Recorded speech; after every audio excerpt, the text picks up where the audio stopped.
ಕೇವಲ 6 ವರ್ಷ ಬಾಲಕನಿಗೆ heart attack. ಇದು ಪ್ರತಿಯೊಬ್ಬ ಪೋಷಕರು ನೋಡಲೇಬೇಕಾದಂತ ಸುದ್ದಿ.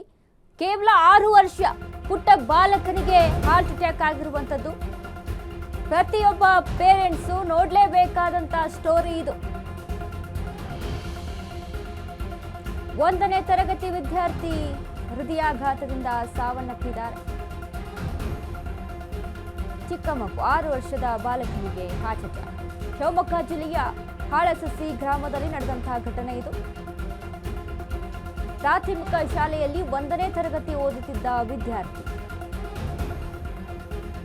ಶನಿವಾರ ಹೃದಯಾಘಾತದಿಂದ ಮೃತಪಟ್ಟಿರುವಂತಹ ತ್ರಿಲೋಕ್. ಗೌತಮ್ ಶಿಲ್ಪಾ ದಂಪತಿ ಪುತ್ರ ತ್ರಿಲೋಕ್ ಜೈನ್ ಸಾವನ್ನಪ್ಪಿದ್ದಾರೆ. ಶನಿವಾರ ಮಧ್ಯಾಹ್ನ ಶಾಲೆ ಮುಗಿಯುವವರೆಗೂ ಚೆನ್ನಾಗೇ ಇದ್ದ. ನಂತರ ಶಾಲೆ ಮುಗಿಯೋ ಹೊತ್ತಲ್ಲಿ ಏಕಾಏಕಿ ಕುಸಿದು ಬಿದ್ದ ಬಾಲಕ. ಆಸ್ಪತ್ರೆಗೆ ಕರೆದೊಯ್ಯುವಾಗ ಮಾರ್ಗ ಮಧ್ಯೆ ಕೊನೆಯುಸಿರನ್ನ ಎಳೆದಿದ್ದ. ಪುತ್ರನನ್ನ ಕಳೆದುಕೊಂಡ ಕುಟುಂಬಸ್ಥರ ಆಕ್ರಂದನ. ಕೇವಲ 6 ವರ್ಷದ ಬಾಲಕನಿಗೆ ಹಾರ್ಟ್ ಅಟ್ಯಾಕ್. ಎಸ್, ಇತ್ತೀಚೆಗೆ ತುಂಬಾ ಸ್ಟೋರಿಗಳನ್ನ ಕೇಳಿಬಿಟ್ಟಿದ್ವಿ ಈ ರೀತಿಯಾಗಿ.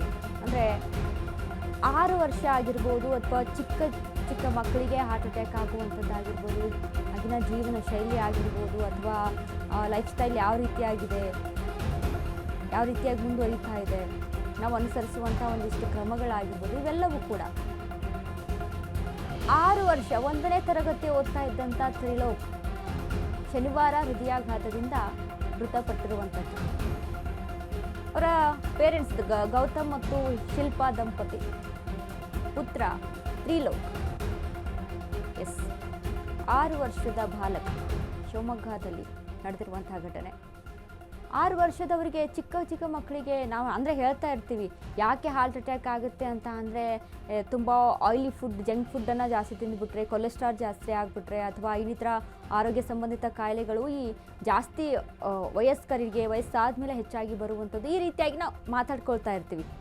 ಅಂದರೆ ಜಾಸ್ತಿ ಫ್ಯಾಟ್ ಆಗಿಬಿಟ್ರೆ ಹೀಗೆಲ್ಲವೂ ಹಾರ್ಟ್ ಅಟ್ಯಾಕ್ ಆಗುವಂಥ ಸಿಚುವೇಶನ್ನು. ಹಾಗಾಗಿ ವ್ಯಾಯಾಮ ಮಾಡಬೇಕು ಹಾಗೆ ಹೀಗೆ ಅಂತ. ಬಟ್ ಪುಟ್ಟ ಬಾಲಕನಿಗೆ ಕೂಡ ಹಾರ್ಟ್ ಅಟ್ಯಾಕ್ ಆಗುತ್ತೆ 6 ವರ್ಷದ ಬಾಲಕನಿಗೆ ಅಂತ ಅಂದರೆ ಈಗಿನ ಲೈಫ್ ಸ್ಟೈಲು, ಸೇವನೆ ಮಾಡುವಂಥ ಫುಡ್ ಆಗಿರ್ಬೋದು, ಅಥವಾ ಏನು ಸಮಸ್ಯೆ ಇತ್ತೋ, ಹಾಸ್ಪಿಟಲ್ಗೆ ಮುಂಚೆನೇ ಅದ್ರ ಬಗ್ಗೆ ಏನಾದರೂ ಟ್ರೀಟ್ಮೆಂಟ್ ಕೊಡಿಸಿದ್ರಾ, ಅಥವಾ ಏನಾಗಿತ್ತು, ಇವೆಲ್ಲವೂ ಕೂಡ ತಿಳಿದು ಬರಬೇಕು. ಬಟ್ 1ನೇ ತರಗತಿ ಓದ್ತಾ ಇದ್ದಂಥ ವಿದ್ಯಾರ್ಥಿ ನೋಡಿ, ದಿಢೀರಂತ ಬೆಳಗ್ಗೆಯಿಂದ ಸಾಯಂಕಾಲದವರೆಗೂ ಚೆನ್ನಾಗೇ ಇರ್ತಾನೆ. ಸಾಯಂಕಾಲದ ಹೊತ್ತಿಗೆ ದಿಢೀರಂತ ಕುಸಿದು ಬೀಳ್ತಾನೆ. ಕುಸಿದು ಬಿದ್ದಂಥ ಸಂದರ್ಭದಲ್ಲಿ ಆಸ್ಪತ್ರೆಗೆ ಕರೆದುಕೊಂಡು ಹೋಗುವಂಥ ಕೆಲಸ ಆಗುತ್ತೆ. ಮಾರ್ಗ ಮಧ್ಯದಲ್ಲೇ ಆಸ್ಪತ್ರೆಗೆ ಹೋಗ್ತಾ ಇದ್ದಂಥ ಸಿಚುವೇಶನ್ನಲ್ಲಿ ಮಾರ್ಗದ ಮಧ್ಯದಲ್ಲೇ ಸಾವನ್ನಪ್ಪಿರುವಂಥ ಈ 6 ವರ್ಷದ ಪುಟ್ಟ ಬಾಲಕ ತ್ರಿಲೋಕ್. ಪೇರೆಂಟ್ಸ್ಗಳು ಯಾರಿಗಾದರೂ ಒಂದು ಪುಟ್ಟ ಬಾಲಕನನ್ನು ಕಳೆದುಕೊಂಡು ಯಾರಿಗಾದರೂ ದುಃಖ ಇರೋದೇ ಅಲ್ವಾ ಪೋಷಕರಿಗೆ. ಸೊ ಹಾಗಾಗಿ ಪೋಷಕರ ಆಕ್ರಂದನ ಕೂಡ ಮುಗಿಲು ಮುಟ್ಟಿರುವಂಥದ್ದು.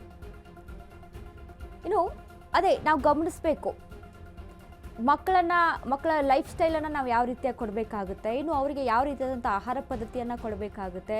ಇನ್ನು ಕೆಲವೊಂದು ಕಟ್ಟಿ ಹಾಕುವಂಥದ್ದು ಮಕ್ಕಳನ್ನು, ನೀನು ಅದು ಮಾಡಬೇಡ, ಇದು ಮಾಡಬೇಡ, ಅದು ಆಟ ಆಡಬೇಡ, ಹೀಗೆ ಕಟ್ಟಿ ಹಾಕುವಂಥದ್ದು ಜಾಸ್ತಿ ಮಾಡ್ತಾರೆ ಪೇರೆಂಟ್ಸ್ಗಳು.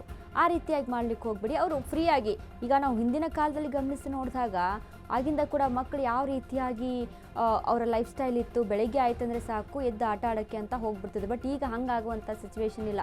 ಮೊಬೈಲ್ ಫೋನ್ ಒಂದು ಮಕ್ಕಳ ಕೈಯಲ್ಲಿ ಕೊಟ್ಟುಬಿಡ್ತಾರೆ. ಆ ಮೊಬೈಲ್ ಫೋನನ್ನು ನೋಡಿ ನೋಡಿ ನೋಡಿ ಕೂತಲ್ಲೇ ಕೂತು ಒಂಥರ ಮೆಂಟಲಿ ಕೂಡ ಅವ್ರಿಗೆ ಅದು ಎಫೆಕ್ಟ್ ಆಗುವಂಥದ್ದು. ಅದ್ರ ಜೊತೆಗೆ ಸ್ಪೋರ್ಟ್ಸ್ ಆಡ್ಕೊಂಡು ಹೊರಗಡೆ 4-5 ಮಕ್ಕಳ ಜೊತೆ ಬೆರೆತ್ಕೊಂಡು ಇದ್ದಂಥ ಸಂದರ್ಭದಲ್ಲಿ ಒಂದು ವ್ಯಾಯಾಮ ಅನ್ನುವಂಥದ್ದು ನ್ಯಾಚುರಲ್ ಆಗಿ ಸಿಗುತ್ತೆ ಮಕ್ಕಳಿಗೆ ಅಂಥ ಸಂದರ್ಭದಲ್ಲಿ. ಯಾಕೆ ಮಕ್ಕಳು ಆಟ ಆಡಬೇಕು ಅಂತ ಹೇಳ್ತಾರೆ ಅಂತ ಅಂದರೆ, ಸೊ ಹಾಗಾಗಿ ಇವೆಲ್ಲವನ್ನ ಕೂಡ ಪೇರೆಂಟ್ಸು ಗಮನಿಸಬೇಕಾಗುತ್ತೆ.